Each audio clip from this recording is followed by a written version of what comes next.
Чечня. 18 век. 1794 год. Маленький горный аул был охвачен траурным безмолвием. Несколько дней назад в Чечню пришла печальная весть. Лидер горцев, имам Кавказа, бесстрашный и победоносный Ушурма, сын Шаабаза, известный как шейх Мансур, умер. Не погиб, не убит, не сражен в бою, а умер в Шлиссельбургской крепости после 3 лет заточения от болезней и одиночества. Трагическое известие мгновенно облетело каждый уголок Чечни. Соболезная друг другу, новость передавали из уст в уста, от села к селу, от деревни к деревне. Пока нынешним утром не добралась сюда, в крохотное, опоясанное горным хребтом поселение. Местные жители в скорбном молчании продолжали заниматься своими делами, хмуря лица при виде соглядатаев волосного старшины. Кто-то из крестьян медленно толкал перед собой свой плуг, другой вяло рыхлил землю мотыгой, третий сидел с глиной в руках, уставившись на гончарный круг, а многие и вовсе не вышли из своих домов. Каждый сельчанин понимал, что символ сопротивления, который на протяжении долгих лет вдохновлял отважных юношей на борьбу за свободу, навсегда погас. Но больше всех был опечален крестьянин Иди.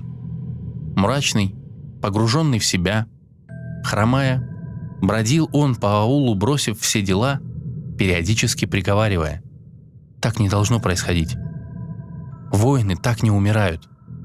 Не тревожила его больше пагода, не беспокоило возможное отсутствие урожая и совсем не радовало рождение прошлой ночью его первенца.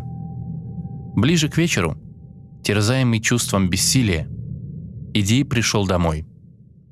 Поздоровался с пожилой матерью, на еду даже не взглянул.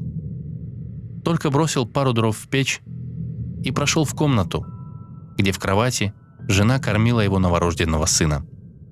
Не обращая на них внимания, Иди подошел к окну и стал наблюдать за закатом. «Муж», — почти шепотом обратилась к нему жена, — «мы все скорбим. Нам всем тяжело. Вся Чечня оплакивает его». Она замолчала, подбирая нужные слова. Иди нахмурился, но ничего не ответил. Жена продолжала: «Но на то воля Бога.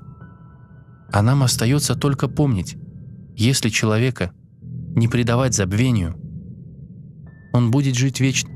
«Прекрати, женщина!» — резко перебил ее Иди. «Не смерть имама отравляет мне душу и разум. Он был воином и должен был умереть как воин. На поле боя, с кинжалом в руке, с воинственным кличем на устах, а не в тюрьме, от голода, тоски, страданий и мучений, подобно дикому зверю, запертому в клетке.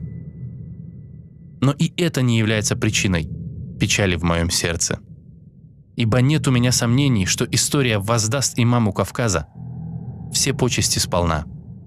Я скорблю о другом». Последнюю фразу Иди сказал тихо, со всем смирением.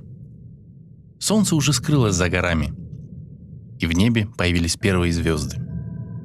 Опираясь на здоровую ногу, Иди пристально вглядывался в умирающий во мраке небосклон, будто надеялся разглядеть в сумерках искорку надежды.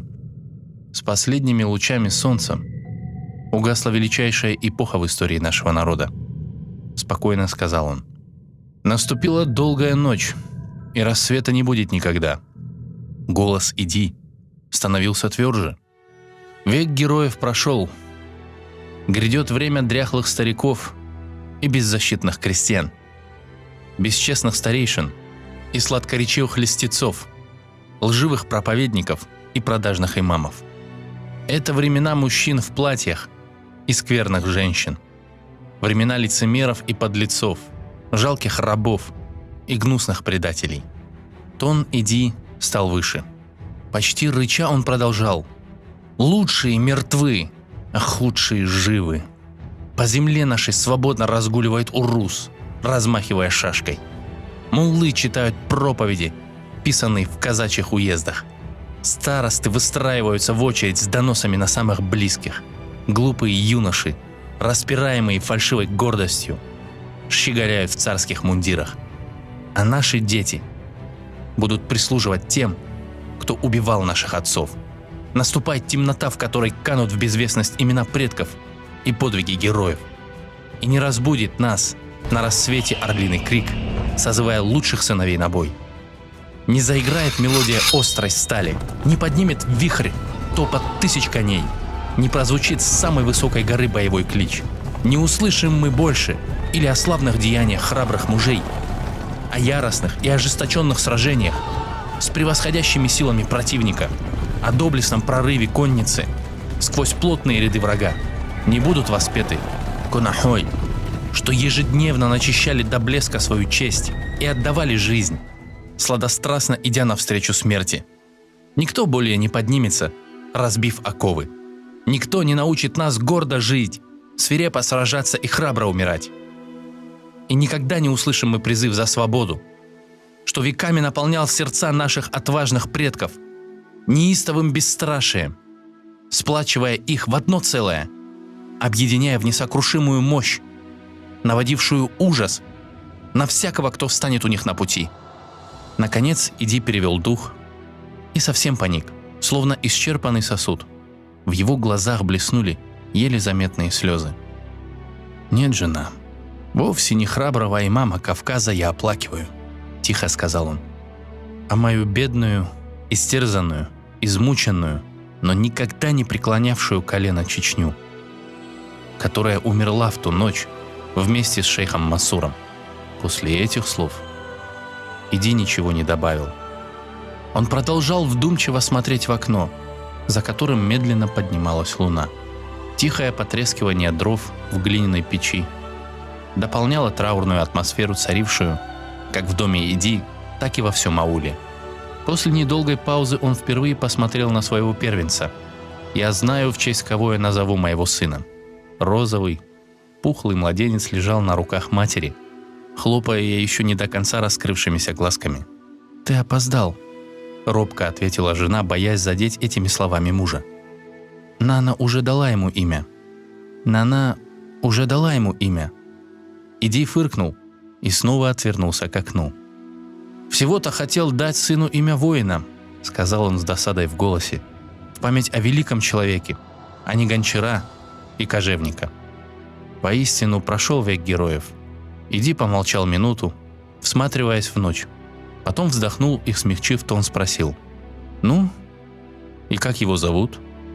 Она немного смутилась, заметив переменчивость в настроении мужа, и чуть заметно улыбнулась. В небе наконец взошла полная луна, свет от которой заполнил темную комнату. Где-то неподалеку, впервые за несколько лет, тихо завыл волк. Жена посмотрела на малыша, погладила его крохотный лоб и спокойно ответила: «Его зовут Байсангур».